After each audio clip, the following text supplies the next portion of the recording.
사도행전 13장 1절부터 3절까지 우리 다 같이 한 목소리로 합독을 하도록 하겠습니다. 사도행전 13장 1절부터 3절까지입니다. 다 같이 한 목소리 읽읍시다. 안디옥 교회에 선지자들과 교사들이 있으니 곧 바나바와 니게르라 하는 시므온과 구레네 사람 루기오와 분봉왕 헤롯의 젖동생 마나엔과 및 사울이라. 주를 섬겨 금식할 때 성령이 이르시되 내가 불러 시키는 일을 위하여 바나바와 사울을 따로 세우라 하시니 이에 금식하여 기도하고 두 사람에게 안수하여 보내니라. 아멘. 우리가 그 사도행전의 이 말씀을 쭉 이렇게 살펴보고 있는데 1장부터 7장까지는 그 마가의 오순절 다락방에 제자들이 모여서 120명의 성도들이 모여서 기도할 때에 거기에 성령이 임하시고 그러므로 말미암아서 초대교회가 탄생되어지는 그런 많은 그런 기적과 그러한 이적들의 역사들이 1장부터 7장까지 기록이 되어 있습니다.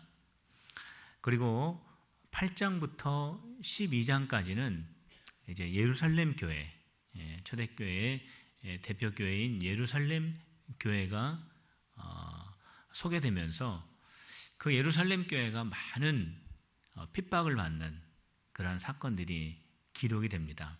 그것이 이제 8장부터 12장까지고요. 그리고 13장, 오늘 우리가 읽은 이 13장부터 마지막 28장까지는 안디옥 교회. 이 안디옥 교회라고 한다면 그 이방인 지역에 가장 먼저 세워진 교회가 안디옥 교회죠. 이 안디옥 교회를 중심으로 해서 바울이 1차, 2차, 3차 전도 여행을 한 내용이 오늘 우리가 읽은 13장부터 사도행전 28장까지의 내용이 되겠습니다. 그래서 오늘 우리가 이 13장을 읽었는데 이 13장에는 바울의 1차 전도 여행, 이 1차 전도 여행에 관련된 그런 내용들이 기록이 되어 있습니다. 자, 1차 전도 여행을 출발할 때 바울과 바나바가 전도 여행을 시작하게 되는데 안디옥 교회에서 파송을 받게 됩니다. 이 안디옥 교회라고 하는 것은 방금 전에도 말씀을 드렸지만 이방 지역에 세워진 최초의 교회입니다. 그렇기 때문에 그 교회는 유대인들도 좀 있었지만 대부분은 다 이방인들이었습니다. 그렇기 때문에 그 안디옥 교회는 예루살렘 교회보다, 예루살렘 교회는 유대인이 훨씬 더 많죠. 예루살렘 교회보다 안디옥 교회가 이방인 전도에 훨씬 더 유익한 그러한 유리한 조건을 가지고 있는 교회가 됩니다.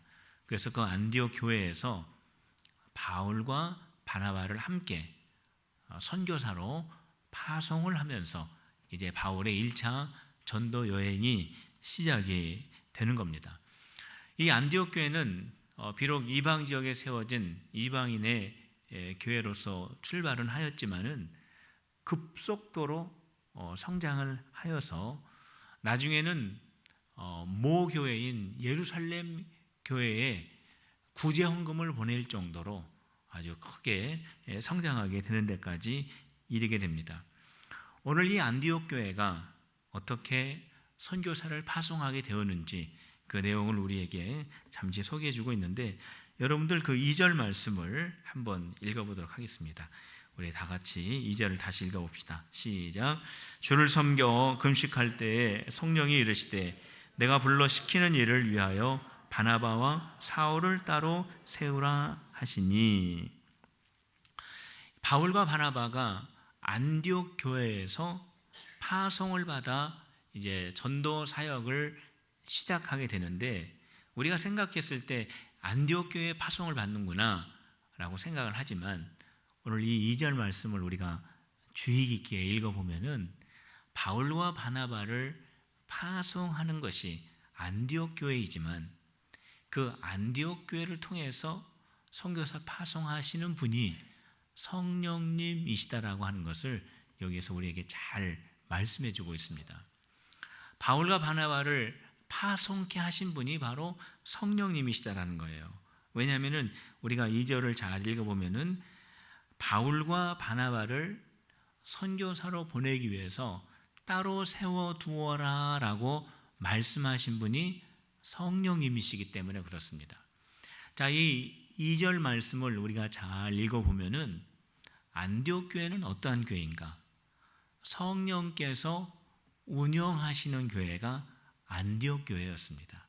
우리 필그림 교회가 오직 성령의 이끌림을 받는 교회 되시기를 주님의 이름으로 축원합니다. 안디옥 교회가 바로 그러한 교회였어요. 안디옥 교회가 성령의 인도함을 받는 그러한 교회입니다. 교회는 건물이 아니지요. 교회는 예수님을 믿는 지금 여기에 모여 있는 저와 여러분들의 이 모임이 바로 교회입니다. 우리의 이 모임이 다른 모임과 아주 다른 차이점이 있다면 우리는 예수님을 우리의 주님으로 믿는 사람들의 모임이라는 데에서 아주 큰 차이가 있습니다. 그렇기 때문에 우리 모임의 머리는 예수님인 줄로 믿으시기를 바랍니다. 우리 모임의 기초는 예수님의 말씀이 되어야 하는 줄로 믿으시길 바랍니다. 우리는 예수님에 의해서 인도함을 받는 우리 모임이 되어야 하는 줄로 믿으시기를 바랍니다. 그게 바로 성령의 이끌림을 받는 그러한 교회입니다. 안디옥 교회가 이렇게 성령의 이끌림을 받는 그러한 교회였는데 어떻게 해서 안디옥 교회가 이렇게 성령의 이끌림을 받게 되었는가? 안디옥 교회는요, 어떠한 교회였냐면 기도하는 교회였습니다. 바울과 바나바를 이방 선교를 위해서 따로 세우라라고 하는 성령님의 음성을 언제 안디옥 교회가 듣게 되었냐면 금식하고 기도하다가 들었다라고 2절에 기록되어 있지 않습니까? 안디옥 교회 성도들이 기도하다가 간절히 금식하다가 성령께서 그 교회를 운행하시면서 이제 이 교회가 선교사를 파송해야 할 때가 되었다라고 하는 성령의 분명한 음성을 들려주셨다는 거예요. 안디옥 교회가 그 성령의 음성을 듣고 어떻게 합니까? 또 2절을 읽어보면은 그들이 또 금식했다 그랬습니다. 정말 성령께서 우리에게 해주신 그 말씀을 그들의 마음에 간직하고 이 안디옥 교회의 바울과 바나바를 이방 선교를 위해서 보내기 위해서 그들은 다시 성령님이 주신 비전을 마음에 품고 다시 기도하는 그러한 금식하며 기도하는 교회, 그 교회가 바로 안디옥 교회였습니다. 사랑하는 필그림의 성도 여러분, 우리 교회가 성령님에 의해서 운영되어지는 교회가 되려면 저와 여러분들이 어떻게 해야 되냐면 기도해야 되는 줄로 믿으시기를 바랍니다. 우리가 금식하며 기도하고 우리가 간절히 기도하고 우리가 쉬지 말고 기도하는 필그림 교회가 될 때 성령의 인도함을 받는 성령이 운영하시는 우리 필그림 교회가 될 수 있습니다. 성도 여러분, 요즘 날씨가 많이 추워지고 또 겨울이 깊어가니까 새벽 예배 수가 많이 줄었습니다.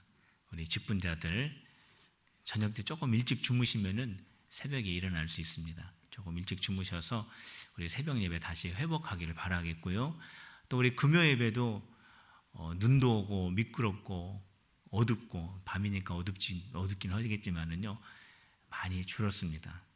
우리 이 연말에 정말 새해를 마무리하고 또 다음 해를 준비하는 이 소중한 시간에 우리 필그림 교회가 모여서 더 기도하고 뜨겁게 기도함으로 말미암아 성령으로 마무리하고 성령으로 출발하는 우리 성도들이 다 되시기를 주님의 이름으로 축복합니다.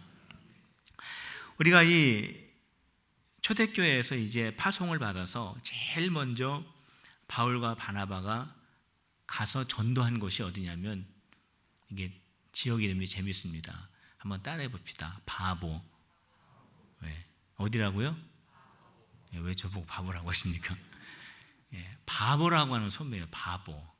바라볼수록 보고 싶은 사람, 바보죠. 이 바보라고 하는 섬에 도착을 하게 됩니다. 자, 6절 말씀 같이 읽어볼까요? 자, 이제 파송을 받아서 제일 먼저 도착한 장소 같이 6절입니다. 시작.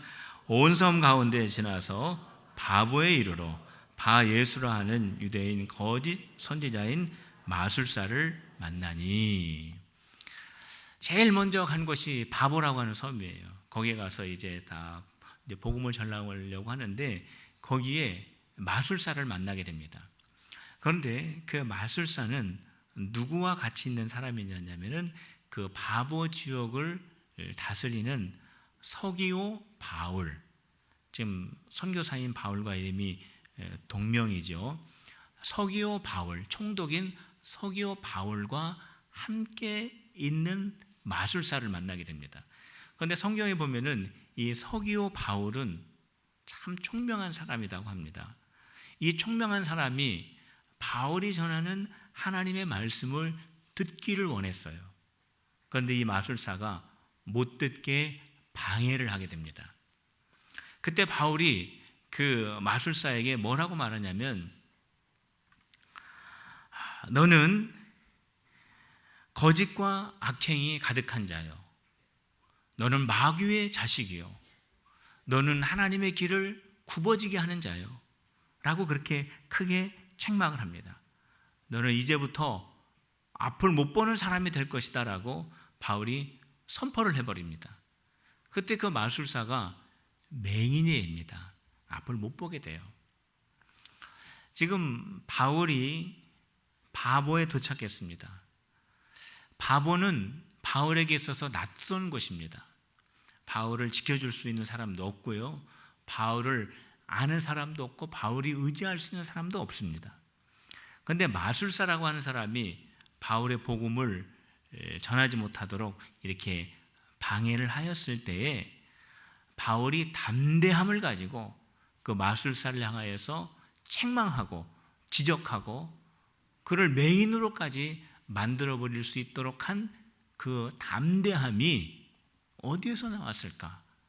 오늘 본문 말씀을 찾아보면은 그것은 바울이 성령이 충만하였기 때문이다 라고 하는 그런 말씀이 나옵니다. 9절 말씀에 보면은 그런 말씀이 나와요. 바울이 성령이 충만하여 그 마술사에게 그렇게 행하였다라고 하는 그 말씀을 찾게 됩니다. 바보에서 바울은 정말로 처음 전도하는 그런 그 선교 여행지에서 자기에게 나타난 이 문제 속에서 그 문제 속에서 당황하지 않고 그 문제 속에서 바울이 넉넉하게 그 문제들을 이겨낼 수 있었던 근본적인 이유가 무엇이냐면 성령 충만이었다라는 거예요. 성도 여러분, 하나님의 말씀이 막 왕성하게 전해지고 하나님의 복음이 전파되고 그래서 예수님 믿는 사람들이 세워지는 이것을 우리 하나님이 참 기뻐하십니다. 하나님이 얼마나 귀하게 여기시는지 몰라요. 그런데 하나님 말씀이 선포되고 하나님의 나라가 확장되고 주의 복음이 세워질 때 제일로 싫어하는 자들이 누구냐? 사탄 권세라는 거예요. 사탄 권세들은 하나님의 일이 확장되는 것을 너무너무나 싫어한다는 겁니다. 그런데 바울이 이 마술사가 행하는 이 일을 어떻게 물리쳤느냐? 성령 충만함으로 물리치게 됩니다. 사탄 권세가 방해하고 사탄 권세가 가로막고 사탄 권세가 위협하는 이러한 이 사탄의 권세를요, 인간의 능력과 방법으로는 결코 이겨낼 수가 없습니다. 우리의 능력으로는 이겨낼 수 없어요. 사탄의 세력을 어떻게 우리 그리스도인들이 이겨낼 수 있냐면 오직 성령 충만함으로 이겨낼 수 있습니다. 우리 필그림의 성도 여러분, 성령 충만하시기를 주님의 이름으로 축복합니다. 여러분들에게 있는 어떠한 신앙적인 어려움과 문제와 장애물, 내 힘과 내 지혜와 내 방법과 내 경험으로는 할 수가 없어요. 어떨 때 그런 것들이 무너지느냐? 하나님의 영이 함께 하시고 예수의 영이 함께 하시고 성령 충만할 때 여리고의 역사가 일어나는 줄로 믿으시기를 바랍니다. 그래서 성령 충만해야 돼요. 우리 옆에 있는 분들과 함께 그렇게 얘기해 줍시다. 우리 성령 충만합시다. 우리 이렇게 인사해 주시기 바랍니다. 우리 성령 충만합시다. 우리 필그림의 성도 여러분, 성령 충만합시다. 할렐루야. 우리 한번 따라해보자. 성령 충만합시다. 성령 충만하면 문제를 극복할 수 있습니다. 믿습니까? 네, 문제 극복할 수 있어요. 오늘 바울이 우리에게 그것을 보여주지 않습니까? 이제 바보에서 비시디아 안디옥으로 옮겨지게 됩니다. 자, 안디옥 교회가 바울과 바나바를 파송하죠. 그런데 이 안디옥은 성경에 두 곳이 나옵니다. 두 곳이. 원래 이 안디옥이라고 하는 지역은요, 그 당시 16곳이 있었습니다. 이 16곳이라고 하는 이 동일한 안디옥이라고 하는 이 지역이 있었는데 지금 성경에는 두 곳이 나옵니다. 첫 번째는 안디옥 교회가 있는 시리아의 안디옥, 그리고 지금 나와 있는 이 안디옥은 비시디아의 안디옥. 그러니까 안디옥이 다른 지역의 안디옥이에요. 이 비시디아 안디옥으로 바울과 바나바가 가서 거기에서 이제 복음을 막 전하는데 사람들이 바울이 전하는 복음을 듣고 굉장히 놀라게 됩니다. 그러니까 은혜를 받은 거죠. 바울이 어떠한 복음을 전하게 되냐면 이스라엘 백성들이 출애굽하고 광야 생활하고 가나안 정복하고 거기서 다윗 왕을 경험하고 거기에서 예수 그리스도가 탄생하고 예수님을 통하여서 십자가의 사건이 나타나고 그 예수님이 죽은 데 가운데서 다시 살아나시고 그 예수님이 바로 하나님의 아들이시다라고 하는 이 하나님의 구속사적인 역사적인 설교를 그 비시디아 안디옥에 있는 사람들에게 들려주게 됩니다.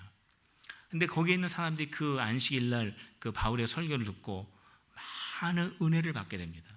그리고 바울과 바나바를 처음 봤지만 그 복음 안에서 그들이 영적인 교제를 나누게 되고 그들이 바울을 따르게 되고 바울은 그들에게 너희들이 하나님의 은혜 안에 머물러 있는 주의 백성이 되라고 그렇게 권면하는 정말 그 은혜로운 그런 부흥회가 일어나게 됩니다. 그래서 그들이 다음 안식일 날 또 와서 말씀을 전해달라고 하는데 다음 안식일이 되어서 바울이 와서 그들에게 복음을 전할 때 많은 사람들이 바울과 바나바 앞으로 모이게 되는데 그 모습을 보고 시기하는 무리들이 생기게 됩니다. 결국 비시디아 안디옥에서 바울은 쫓겨나가게 됩니다. 거기서 있을 수 없고 도저히 거기에서 복음 전할 수 없어서 쫓겨나가게 되는데 그때 바울과 바나바가 어떠한 마음을 가졌는지 그것이 중요합니다. 자, 어떠한 마음을 가졌냐면요 51절과 52절에 기록이 되어 있습니다. 우리 같이 한번 읽어볼까요? 51절과 52절 같이 읽어봅시다. 시작. 두 사람이 그들을 향하여 발에 티끌을 떨어버리고 이고니온으로 가거늘 제자들은 기쁨과 성령이 충만하니라. 할렐루야. 할렐루야. 예, 우리 아멘 좀 한번 크게 해봅시다. 할렐루야. 예. 그들이 복음을 열심히 전했어요. 그 전주에는 막 부흥이 일어났습니다. 사람들이 은혜를 받고 하나님의 역사가 그 말씀 속에서 막 왕성하게 일어났어요. 근데 그 다음 주가 되어서 복음을 전하는데 막 시기하고 또 모함하고 하는 사람들에 의해서 이제 쫓겨나가는 처지가 되었습니다. 바울과 바나바의 마음속은 어떠했을까요? 아마 속상했을 거예요. 처음 성령의 충만함을 받아 이렇게 처음 복음 전하는 이 비시디아 안디옥에서 사역했을 때 지난주에는 참 좋았는데 이번 주에 갑작스럽게 모함을 받고 핍박을 받아 쫓기는 자기들의 모습을 봤을 때 마음이 많이 상했을 수도 있었습니다. 그런데 오늘 성경 51절과 52절을 보니까 제자들의 마음은 기쁨과 성령이 여전히 충만하였다라고 기록을 하고 있습니다. 왜 그랬을까요? 그들이 쫓기고 모함받고 어려움 받고 있는 이러한 상황 속에서 왜 그들의 마음속에는 기쁨이 여전히 충만하였을까요? 자, 왜 그러냐면은 그들이 쫓기는 그러한 상황, 모함받는 상황, 어려움을 당하는 그러한 상황 속에 있었지만은 그들이 바라보는 것은 무엇이었냐면 하나님께서 역사하시는 하나님의 그 놀라운 그러한 사건들을 그들이 놓치고 있지 않았기 때문에 그렇습니다. 그들이 바보에서 복음을 전하고 그들이 안디옥에서 파송을 받고 그들이 비시디아 안디옥에서 복음을 전할 때에 이방인들이 그 말씀을 듣고 눈이 동그래지고 거기에서 큰 은혜를 받는 그 모습을 그들이 놓치지는 않았습니다. 그들이 안디옥에서 복음을 전할 때, 비시디아 안디옥에서 복음을 전할 때 사람들이 막 몰려드는 그 하나님께서 사람들을 모아주시는 그 모습을 그들이 잊지를 않았습니다. 하나님의 말씀을 전할 때 그 처음 보는 사람들이 바울과 바나바를 따르면서 그 말씀에 청종하는 그 모습을 바울과 바나바가 잊지를 않았다라는 거예요. 성도 여러분, 우리가 무엇을 보느냐 참 중요합니다. 아무리 좋은 환경이 있다고 할지라도 우리가 세상 보고 불신앙적인 것 생각하고 하나님이 원치 않는 원망과 불평의 말을 한다면 아무리 좋은 환경이 있다고 할지라도 그것은 좋은 환경이 결코 될 수가 없어요. 그러나 우리가 힘들고 어렵고 또 여러 가지 시험과 유혹과 어려운 가운데 있다고 할지라도 그 속에서 하나님께서 역사하실 것을 소망하고 하나님께서 우리에게 주신 그 믿음을 잃지 않고 우리가 하는 말이 신앙적인 말, 하나님 우리에게 주시는 약속의 소망의 말을 선포할 때에 그대로 이루어지시는 것을 믿으시기를 바랍니다. 믿으시길 바랍니다. 그렇기 때문에 저와 여러분들이 어떠한 상황 가운데 있다 할지라도 하나님을 생각하고 신앙적인 생각을 하고 믿음의 말을 선포하는 우리 필그림의 성도들이 다 되시기를 주님의 이름으로 축원합니다. 그래서 그 신앙적인 그 모습을 통하여 하나님의 귀한 역사들을 이루어 나가는 우리 필그림의 모든 구역들, 식구들이 다 되시기를 주님의 이름으로 축원합니다. 우리 기도하시겠습니다. 하나님